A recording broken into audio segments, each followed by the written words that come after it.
નમસ્કાર વિદ્યાર્થી મિત્રો, આજે આપણે અલિંગી પ્રજનનની વિવિધ પદ્ધતિઓની વાત કરીએ. તો અલિંગી પ્રજનનની પદ્ધતિમાં એટલે કે અલિંગી પ્રજનનમાં એક પિતૃ દ્વારા સંતતિ ઉત્પન્ન થાય છે. એટલે એક અમીબાના કોષમાંથી બે નવા અમીબા ઉત્પન્ન થાય, એક પેરામિશિયમના કોષમાંથી બે નવા પેરામિશિયમ ઉત્પન્ન થાય. એટલે એક પિતૃ દ્વારા નવી સંતતિ ઉત્પન્ન થાય છે. પરિણામે ઉત્પન્ન થતી આ સંતતિ એકબીજા જેવી જ હોય છે.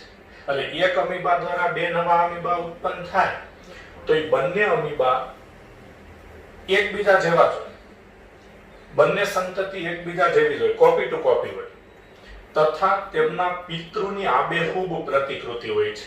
એટલે કે એ સંતતિ સંપૂર્ણપણે પિતૃ સાથે મળતી આવે છે. તો બાહ્યાકાર અને જનીનિક રીતે પણ સમાન સજીવોને જનીનિક પ્રતિકૃતિ કહેવાય છે. એટલે કે અલિંગી પ્રજનનથી ઉત્પન્ન થતી આ સંતતિઓ જે સંપૂર્ણપણે તેના પિતૃ જેવી હોય છે, બાહ્ય રચનામાં પણ અને જનીનિક રીતે પણ. તો આવી સંતતિઓને જનીનિક પ્રતિકૃતિ અથવા ક્લોન કહેવાય. અલિંગી પ્રજનન એક કોષીય સજીવોમાં તથા સરળ કક્ષાનું આયોજન ધરાવતી વનસ્પતિઓ અને પ્રાણીઓમાં સામાન્ય છે. હવે આપણે અલિંગી પ્રજનનની વિવિધ પદ્ધતિઓની વાત કરીએ. તો અલિંગી પ્રજનનની પહેલી પદ્ધતિ દ્વિભાજન. દ્વિ એટલે બે. તો આ પદ્ધતિમાં સમવિભાજનથી બે નવી સંતતિ ઉત્પન્ન થાય એટલે આ પદ્ધતિનું નામ છે દ્વિભાજન. તેમાં પિતૃકોષ સમવિભાજન પામી બે નવા બાળકોષ કે સંતતિ ઉત્પન્ન કરે છે. એટલે એક અમીબાનો કોષ હોય તો તે સમવિભાજન પામી બે નવા અમીબા ઉત્પન્ન કરે. એક પેરામિશિયમનો કોષ હોય તો તે સમવિભાજન પામી બે નવા પેરામિશિયમ ઉત્પન્ન કરે. તો તેમાં પિતૃકોષ સમવિભાજન પામી બે નવા બાળકોષો કે સંતતિ ઉત્પન્ન કરે છે.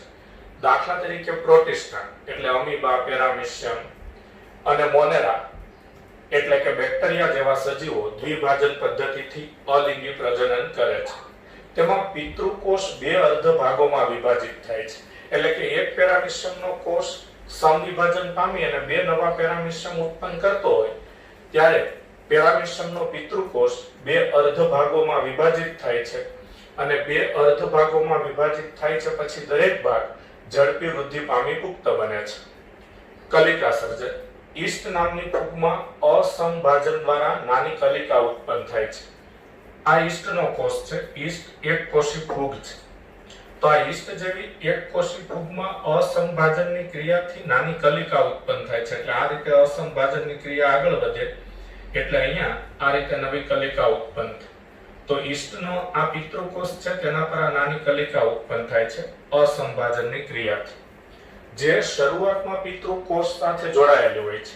એટલે આ કલિકા શરૂઆતમાં પિતૃકોષ સાથે જોડાયેલી હોય, પછી તેના પિતૃથી તે અલગ પડે, તેનું સ્વતંત્ર જીવન શરૂ કરે. આ કલિકા છેવટે પિતૃથી છૂટી પડી નવી ઈસ્ટનું નિર્માણ કરે છે, જે વૃદ્ધિ પામી પુખ્ત બને છે. હાઇડ્રા જેવા પ્રાણીમાં કલિકા શરીરની બહાર ઉત્પન્ન થાય છે. હાઇડ્રાના શરીરની બહાર કલિકા ઉત્પન્ન થાય છે એટલે તેને બાહ્ય કલિકા સર્જન કહેવાય. તો હાઇડ્રામાં બાહ્ય કલિકા અને વાદળી જેવા પ્રાણીમાં અંતઃ કલિકા ઉત્પન્ન થાય છે. તો હાઇડ્રા અને વાદળી જેવા પ્રાણીઓમાં પણ કલિકા સર્જનથી અલિંગી પ્રજનન થાય છે. તેમાં હાઇડ્રામાં કલિકા શરીરની બહાર ઉત્પન્ન થાય છે એટલે તેને બાહ્ય કલિકા કહેવાય. અને વાદળીમાં કલિકા શરીરની અંદર ઉત્પન્ન થાય એટલે તેને અંતઃ કલિકા કહેવાય. બીજાણુ નિર્માણ. પ્રતિકૂળ સંજોગોમાં અમીબા પોતાના ખોટા પગ પાછા ખેંચી લે છે અને તેની આસપાસ મજબૂત તથા ત્રિસ્તરીય ત્રણ પડનું આવરણ બને છે, જેને કોષ્ઠ પણ કહેવાય. અને આ ક્રિયાને કોષ્ઠાન કહેવાય. તો આ અમીબાનો કોષ છે. હવે પ્રતિકૂળ સંજોગોમાં અને જે અમીબા અંતઃ પરોપજીવી છે એટલે કે યજમાનના શરીરની અંદર પરોપજીવન ગાળે છે, તો એવા અંતઃ પરોપજીવી અમીબા છે એને જ્યારે પ્રતિકૂળ સંજોગો ઊભા થાય એટલે પોતાના ખોટા પગ પાછા ખેંચી અને ગોળાકાર બની જાય. એટલે આવો ગોળાકાર ધારણ કરી લે. પછી ગોળ આકાર ધારણ કરી લે તેની ફરતે આ સૌથી બહારનું ત્રિસ્તરીય 3 પડનું બનેલું મજબૂત રક્ષણાત્મક કવચ બને. આ સૌથી બહાર કવચ બને, તેને કોષ્ઠ કહેવાય. અને કવચ બનવાની આ ક્રિયાને કોષ્ઠન કહેવાય.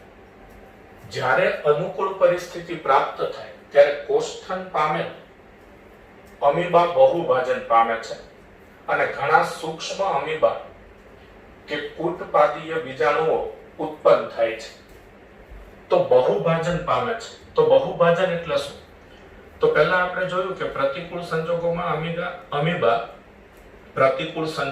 અમીબા તેના ખોટા પગ પાછા ખેંચી લે અને તેની ફરતે ત્રિસ્તરીય મજબૂત કવચ બને. એ કવચને કોષ્ઠ કહેવાય ને ક્રિયાને કોષ્ઠન કહેવાય.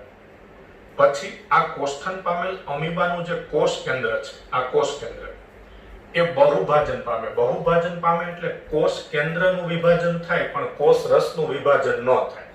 એટલે એક પ્રકારનું અસંભાજન છે.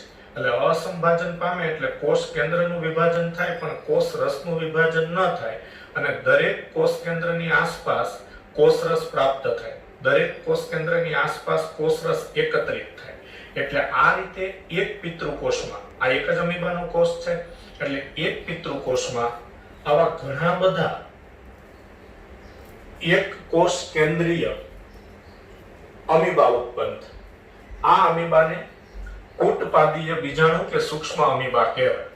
પછી કોષ્ઠની દિવાલ તૂટે છે, એટલે આ કોષ્ઠ છે એ તૂટે છે. કોષ્ઠની દિવાલ તૂટે અને આ બીજાણુઓ આસપાસના માધ્યમમાં મુક્ત થાય એટલે કે અંદર જે આ અમીબા ઉત્પન્ન થયા છે એ અમીબા બહાર આવે અને તે સ્વતંત્ર સજીવ તરીકે, સ્વતંત્ર અમીબા તરીકે વૃદ્ધિ પામે છે. પ્રજનનની આ પદ્ધતિને બીજાણુ નિર્માણ કહેવાય છે.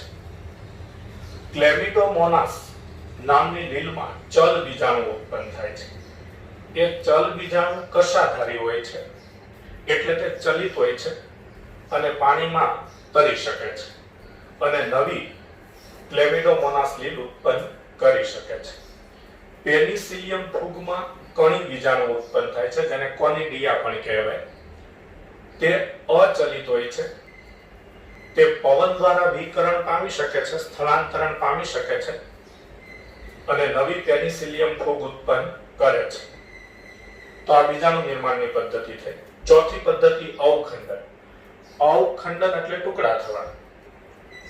તો આ પદ્ધતિમાં પ્રાણીનું શરીર કે સજીવનું શરીર કેટલાક ટુકડામાં વિભાજિત થાય છે અને દરેક ટુકડામાંથી પુખ્ત પ્રાણી બને છે, નવી સંતતિ બને છે.